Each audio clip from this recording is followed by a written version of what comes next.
এই স্টোরির আগের পার্ট ডিসক্রিপশনে লিঙ্ক দিয়ে দেবো, সেখানে প্লে লিস্ট থেকে চেক করতে পারেন। গল্পের নাম টর্চার উইথ লাভ 59 পার্ট। অভয় নিশি মুম্বাইয়ের সবচেয়ে বড় এবং লম্বা হোটেল বিল্ডিংয়ের ছাদে ছিল, যেখানে দুজনেই নিশির জন্মদিন উদযাপন করছিল। উভয় নিশিকে নিজের হাতে কেক খাওয়ালো। যখন নিশি তার হাতে অভয়কে কেক খাওয়াতে যায়, তখন সে নিশির হাত ধরে নেয়। তারপর সে নিশির ঠোঁটে জিভ রাখল, গভীরভাবে ঘুরিয়ে ঠোঁটে কেকটা চেটে নিল। অভয় যাই করলো তাতে নিশি লাল হয়ে যেতে লাগলো, আর তার লালিত মুখ দেখে অভয় নিশিতে হারিয়ে গেল। অভয় আদর করে নিশির মুখের দিকে তাকাতে লাগলো, তারপর নিশির কোমরে হাত রাখলো, ওকে নিজের কাছে টেনে নিল, আর ওর ঠোঁট দিয়ে আদর করে নিশির গোলাপি গালে চুমু দিল। নিশির গালে চুমু খেয়ে অভয় নিশির ঠোঁটের দিকে ঝুঁকে পড়তে লাগলো। অভয়ের এই বশ্যতা অনুভব করে নিশি আরও লজ্জা পেতে শুরু করে এবং তার হৃদস্পন্দন শব্দ করতে শুরু করে। নিশি এমনভাবে প্রতিক্রিয়া জানাচ্ছিল যেন অভয় প্রথমবারের মতো তার কাছাকাছি আসছে। অভয় যখন নিশির ঠোঁটে তার ঠোঁট স্পর্শ করল, নিশি লাল হয়ে গোলাপি হয়ে গেল এবং তাকে পিছনের দিকে ধাক্কা দিয়ে নিজের থেকে দূরে ঠেলে দিল। অভয়কে নিজের থেকে দূরে ঠেলে নিশি তার গোলাপি মুখকে আরও গোলাপি হতে বাধা দেওয়ার চেষ্টা করে অভয়ের সাথে নকল কণ্ঠে কথা বলে এবং চোখ একটু ঘোরাতে থাকে। সারপ্রাইজটা সুন্দর ছিল, কিন্তু সারপ্রাইজ শুধু জন্মদিনে দেওয়া হয় না, একটা গিফটও দেওয়া হয়। সেটা কোথায়? সবাই আমাকে গিফট দিয়েছে, তুমি নিশ্চয়ই এটা ভুলে গেছো। আমি জানতাম।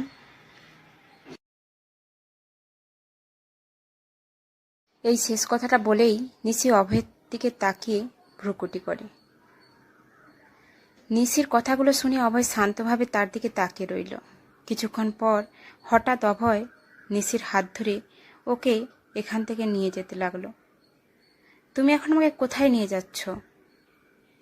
নিশি অভয়কে কথা বলছিল এবং সে নিজেই বিড়বিড় করে ওঠে, আমি কি বলতে থাকি, কথা বলার আগে ভাবি না কেন? আমি যাই বলি না কেন অভয় সেটাই করতে লাগে। এখন আমি জানি না সে আমাকে কোথায় নিয়ে যাচ্ছে, আমি নিজেই ফাঁদে পড়েছি। এখন নিশির একটু মুখ ফুলে যায়। অভয় নিশিকে এই হোটেলের ছাদের নিচে ফ্লোরে নিয়ে যায়, যেখানে সে নিশিকে একটা রুমে নিয়ে যায়। রুমটা অনেক বড় আর বিলাসবহুল ছিল, যেটা দেখে নিশি খুব একটা রিয়েকশন দেয়নি, কারণ অভয় যেখানে যায় বা থাকে না কেন এই বিলাস তার সাথে ঘুরতে থাকে, যা নিশি সবসময় দেখেছে। রুমে অভয় নিশির হাত ছেড়ে নিজেই ওয়াশরুমের দিকে চলে গেল। এখন নিশি প্রশ্নবিদ্ধ ভাব নিয়ে দাঁড়িয়ে থাকে। কেন অভয় তাকে এই রুমে এনেছে? অভয় কি এই রুমে তার জন্য কোনো সারপ্রাইজ গিফট লুকিয়ে রেখেছে? এখন নিশি অভয়ের কাছ থেকে সারপ্রাইজ গিফট আশা করছিল। তারপর সে ভাবতে লাগলো অভয় তাকে গিফট হিসেবে কি সারপ্রাইজ দেবে। নিশি ভাবনায় ডুবে যেতে থাকে। তখনই ওয়াশরুমের দরজা খুলে যায়। দরজা খোলার আওয়াজ নিশির কানে এলে সে সেদিকে তাকায়, এবং নিশি সেদিকে তাকালে সে শুধু তাকিয়ে থাকে। তখন তার চোখ বড় বড় হয়ে যায়।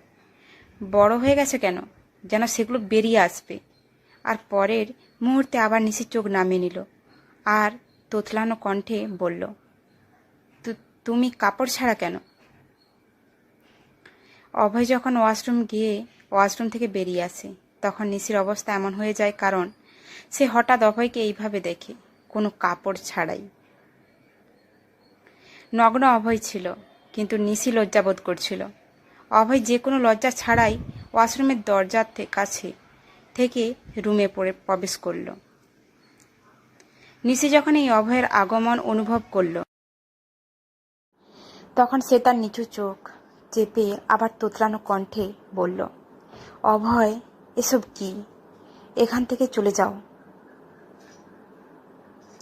অভয় দাঁড়িয়েছিল এবং এখন সে বলল, বেবি, তুমি গিফট চেয়েছিলে তাই না?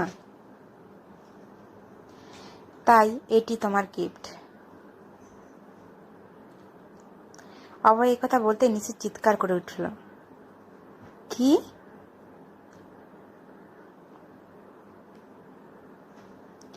এবং সে তার বন্ধ চোখ খুলে অভয়ের দিকে অবাক হয়ে তাকায়। তারপর পরের মুহূর্তে সে আবার চোখ নামিয়ে বলে, এটা কি ধরনের গিফট অভয়? তোমার এই নতুন পাগলামি বন্ধ করো। একজন স্বামী তার স্ত্রীর কাছে সবকিছু তুলে দিচ্ছে। একজন স্ত্রীর জন্য এর চেয়ে বড় উপহার কি হতে পারে? বেবি, আজ তোমার জন্মদিনে আমি তোমার কাছে নিজেকে সমর্পণ করছি।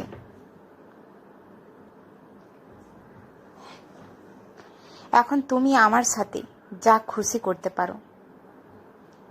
আমাকে ভালোবাসো বা মেরে ফেলো, সবই আমার কাছে গ্রহণযোগ্য। তবে হ্যাঁ, আমি প্রথমে তোমার কাছ থেকে ভালোবাসা চাই। I am craving for you, baby. I am craving for your love, baby. I am really sorry. আমি যা করেছি তার জন্য আমি সত্যিই দুঃখিত। তোমাকে কষ্ট দিয়েছি তার জন্য। এইসব কথা অভয় বলল, আর এখন সে নিশিকে সরি বলল। আর সরি বলার সময় এবার অভয় তার কান ধরে নিশির সামনে উঠবস করতে লাগলো। এমনিতে অভয় কাপড় ছাড়া, তার উপরে এসব। নিশির পুরো মাথা ঘুরছে। সে তার দিকে না তাকিয়ে চিৎকার করে বলল, অভয়, বন্ধ করো। কি করছো? প্লিজ থামো। অভয় থেমে থাকে না। সে অনড় ছিল। নিশি যেখানে লজ্জা পাচ্ছিল তার এখন অদ্ভুত লাগছে। তার চোখ মেঝেতে স্থির ছিল এবং তারপর সে হঠাৎ ওয়াশরুমের দিকে দৌড়ে গেল। নিশি নিজেকে ওয়াশরুমে আটকে রেখেছে। সেখান থেকেও সে চিৎকার করছে, প্লিজ অভয়, ড্রেস পরো। কিন্তু তারপর অভয় পাশ থেকে চিৎকার করে, I am craving for you, baby. Please forgive me. কিছুক্ষণ পর নিশি তখনও নিজেকে ওয়াশরুমে বন্দি করে রেখেছিল। অভয় রুমে ছিল। সেও আগের মতোই ছিল, শুধু এখন সে কোমরে একটা তোয়ালে জড়িয়ে রেখেছে।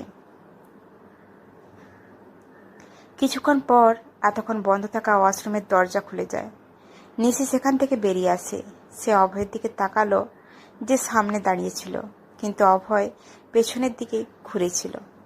নিশি এক দৃষ্টিতে অভয়ের দিকে তাকালো, তারপর সে তার দিকে পা বাড়ালো। হাঁটার সময় নিশির পা খুব ধীর ছিল, কিন্তু এই ধীর পদক্ষেপেও তার ঝাঁঝরি খুব আওয়াজ করছিল। ছন ছন। মনে হচ্ছিল যেন এগুলো নিজেই বাজতে আছে। এমন সময় নিশির ঝাঁঝরির আওয়াজ অভয়ের কানে পৌঁছালে সে নিশির দিকে ফিরতে লাগলো, কিন্তু অভয় ঘোরার আগেই নিশি গিয়ে পেছন থেকে তাকে জড়িয়ে ধরল। অভয়কে জড়িয়ে ধরে নিশির নিঃশ্বাস ভারী হয়ে উঠছিল। সে একটু কেঁপে উঠছিল। হঠাৎ অভয় যখন নিজের পিঠে নিশির স্পর্শ অনুভব করল, সে একটু অবাক হলো। কিন্তু অভয় অনুভব করল ভিন্ন কিছু, যেন তার শরীর আর নিশির শরীর এক হয়ে গেছে, তাদের মধ্যে কিছু নেই। এটা বুঝতে পেরে অভয়ের ভ্রু একসাথে হয়ে গেল এবং এখন সে নিজেকে ফিরে যাওয়া থেকে আটকাতে পারেনি। অভয় নিশির দিকে ঘুরে যায়, আর অভয় ঘুরে নিশিকে দেখলেই অভয়ের চোখ ছোট ছোট হয়ে যায়। মুখে একটু প্রশ্নবোধক ভাব ফুটে ওঠে। কয়েক মুহূর্ত এভাবে নিশির দিকে তাকিয়ে থাকলো, তারপর কড়া গলায় বলল, ড্রেস পরার জন্য আমাকে চিৎকার করছিলে, এখান থেকে পালিয়েও গেলে, আর এখন তুমি ড্রেস ছাড়া আমার সামনে চলে এসেছ। কিছুক্ষণ আগে যেমন অভয় কোনো পোশাক ছাড়াই সম্পূর্ণ উলঙ্গ হয়ে নিশির সামনে দাঁড়িয়েছিল, এখন তেমনি নিশি কোনো পোশাক ছাড়াই অভয়ের সামনে দাঁড়িয়ে আছে। নিশি তার নিজের ইচ্ছায় এভাবে এসেছিল, কিন্তু তার পুরো মুখ লাল ছিল, যা স্পষ্ট বোঝায় যে সে যে অবস্থায় ছিল তাতে সে খুব লজ্জিত বোধ করছে। নিশি তার লাল মুখটা একটু তুলে অভয়ের মুখের দিকে তাকালো। নিশি অভয়ের মুখের দিকে তাকালেই তার লাল মুখটা টমেটোর মতো আরও লাল হয়ে গেল। সে এক মুহূর্তের মধ্যে মুখ নিচু করে ফেলল। লজ্জায় সে অভয়ের মুখের দিকে তাকাতেও পারছে না। আবার এভাবে মুখ নিচু করে নিচু স্বরে বলল, আজ আমার জন্মদিন ছিল।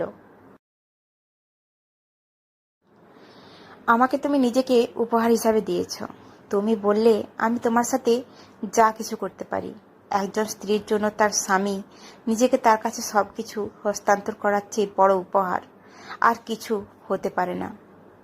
আর তুমি যখন আমাকে এত বড় উপহার দিয়েছ, তখন আমি তোমাকে ধন্যবাদ জানাতে বাধ্য বোধ করি, তাই না? আর তোমাকে ধন্যবাদ হিসাবে আমি নিজেকে তোমার কাছে হস্তান্তর করছি। স্বামীর জন্য এর চেয়ে ভালো ধন্যবাদ আর হতে পারে না। I forgive you, Abhay,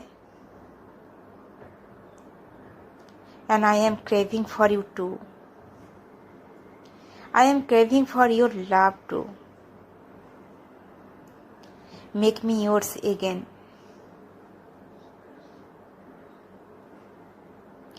নিশি এই শেষ কথা বলে আর এখন অভয়ের বুকে জড়িয়ে ধরে। নিশির এত কথা শুনে অভয়ের মুখে শুধুই আনন্দ। অভয় নিশিকে বুকে নিতে এক মুহূর্তও নষ্ট করেনি। অভয়ের হাত অনুভব করলে নিশি অভয়ের মধ্যে আরও আবদ্ধ হয়ে গেল। সে তার পায়ের উপর পা রেখে তার উপর উঠে গেল এবং তার বুকে এমনভাবে মুখ লুকিয়ে গেল যেন সে তার বুকে মুখ ঢুকিয়ে দিতে চায়। সেই সাথে নিশির কোমরে অভয়ের হাতের আটসাঁটটাও বেড়ে যায়। তারপর নিশির ঘাড়ের কাছে মুখ লুকাতে থাকে। নিশির গায়ের ভেজা সুগন্ধে সে তার মধ্যে হারিয়ে যেতে থাকে। দুজনে কয়েক মুহূর্তে এভাবেই রয়ে গেল। তারপর নিশি অভয়ের বুকে মুখ লুকিয়ে স্নেহময় আর অনুভূতিপূর্ণ কণ্ঠে বলল, আই লাভ ইউ হাবি। নিশি এই কথা বলার সাথে সাথে অভয়ের কানে তার কথা পৌঁছালো। নিশির শরীরের সুবাস অনুভব করতে করতে হারিয়ে যাওয়া অভয় সেই হারিয়ে যাওয়া জগৎ থেকে বেরিয়ে এলো। সে নিশির মুখের দিকে তাকিয়ে বলল, আবার বলো বউ। অভয়ের এই কথা শুনে নিশি একটু হাসল, যেন সে জানত অভয় এই কথা বলবে। তারপরে সে অভয়ের দাবি পূরণ করতে শুরু করলো, আই লাভ ইউ হাবি। আই লাভ ইউ হাবি। I love you so much, হাবি। I love you so much, হাবি। এভাবে নিশি অনেকবার অভয়কে আই লাভ ইউ বলেছে। আর নিশির প্রতিটি আই লাভ ইউ শুনে অভয়ের মুখের অভিব্যক্তি এমন হয়ে যায় যেন সে খুব শান্তি পাচ্ছে। তারপর নিশি কথা বলা বন্ধ করে। নিশি কথা বলা বন্ধ করলে অভয় আবার বলল, আবার বউ বলো।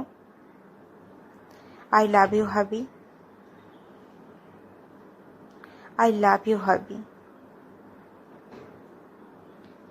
নিশি আবার অভয়ের চা পূরণ করলেও অভয় আবার নিশিকে বলতে বলল, আই লাভ ইউ, হাবি। কিন্তু এখন নিশি অভয়ের কথা শুনল না। সে অভয়ের বুকে ঘুষি মেরে বলল, আমি অনেক বলেছি, তোমার মন কি এখনো ভরেনি? অভয় নর্মাল ছিল না, কিন্তু সে এক পাগলামো মেজাজে ছিল। নিশি যখন তার অনুরোধ পূরণ করল না, তখন সে নিশির চুলের মুঠিতে আঁকড়ে ধরে নিজের সামনে মুখ নিয়ে সে পাগলের কণ্ঠে বলল, আরও বলতে থাকো। তুমি আমাকে 100 বার বলো, আই লাভ ইউ, হাবি। আমি শুনতে চাই। আমার এটা ভালো লাগে যখন তুমি আমাকে এইভাবে ভালোবাসা দেখাও। অভয়ের এই ডেসপারেট ভাব এবং তার পাগল চেহারা দেখে নিশি তার ঢোক গিলে। অভয়ের এই ধরন নিশির কাছে নতুন ছিল না। সে সবসময় তার ক্ষেত্রে এমন হতে দেখেছে, কিন্তু তারপরও অভয়ের এই রূপে নিশি সবসময় একটু ভয় লাগে। এই ভয়ে নিশি আবার অভয়ের দাবি পূরণ করল। আই লাভ ইউ হাবি, আই লাভ ইউ হাবি। নিশির মুখ থেকে আবার নিজের জন্য আই লাভ ইউ হাবি শুনে অভয়ের মুখে আবার একটা স্বস্তির ভাব ফুটে উঠল এবং নিশিকে শক্ত করে জড়িয়ে ধরে তার কানে ফিসফিস করে তার ডেসপারেট কণ্ঠে বলল, বিবি, এভাবে বলতে থাকো। আমি এই শব্দটি অনেক মিস করেছি। কিছুক্ষণ পর এখন অভয় নিশি দাঁড়িয়েছিল না। অভয় রুমের কিং সাইজের বিছানায় বসেছিল আর নিশি অভয়ের কোলে তার কোমরের দুই পাশে পা জড়িয়ে বসেছিল। সে তার দুই হাত অভয়ের গলায় জড়িয়েছিল। নিশিকে কোলে বসিয়ে অভয় হালকা করে নিশির ঘাড়ে চুমু খাচ্ছিল, যেখানে নিশি তখনও অভয়ের দাবি পূরণ করছিল।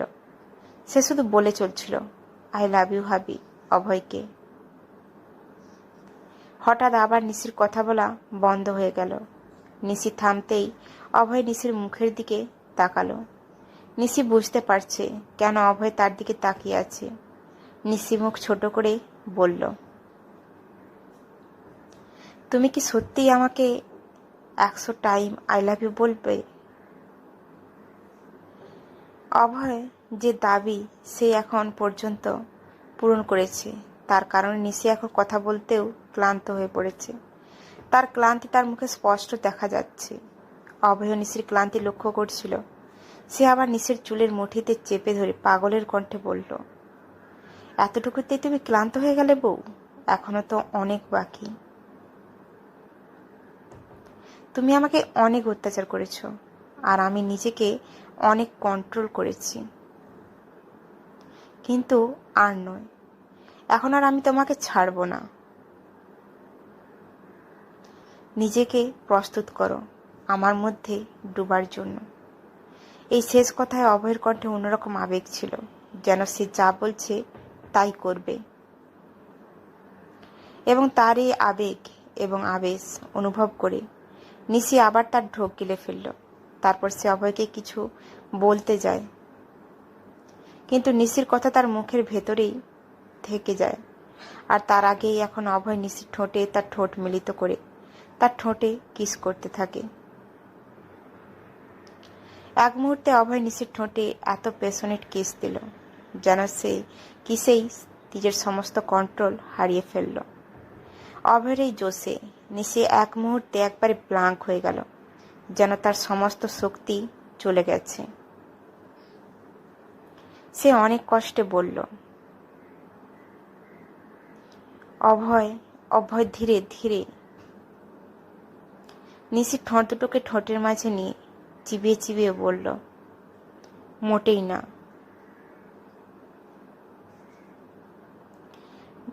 নাও and kiss me too, like I am doing to you. এই বলে যে হাতটা নিশির চুলের মুঠিতে চেপে ধরেছিল, সেই হাতটা খুব দ্রুত নিশির মুখের উপর চেপে ধরে। অভয় এমন আচরণ করছিল যেন নিশিকে খেয়ে ফেলবে। অভয় খুব প্যাশনেট ছিল এবং তার প্যাশনেট নিশিকে তার মতো হতে বাধ্য করে। নিশির শরীর এমনিতেই কেঁপে উঠল। সে অনেক কষ্টে একটা দীর্ঘ নিঃশ্বাস ফেলল। তার কাঁপানো শরীরকে নিয়ন্ত্রণ করার চেষ্টা করল। তারপর সে তার ঠোঁট খুলে দিল। তার মধ্যে অভয়ের ঠোঁটটা নিয়ে সে আবেগে চুমু খেতে শুরু করল। আগে একদিক দিয়ে আগুন লাগলেও এখন দুই দিক দিয়ে আগুন লেগেছে, যার প্রভাব ছিল বেশ গভীর। অভয় নিশি একে অপরের ঠোঁটে চুমু খেতে লাগলো, যেন একে অপরকে খাচ্ছে। আবেগ এবং উন্মাদনা উভয় দিক থেকে সমান ছিল।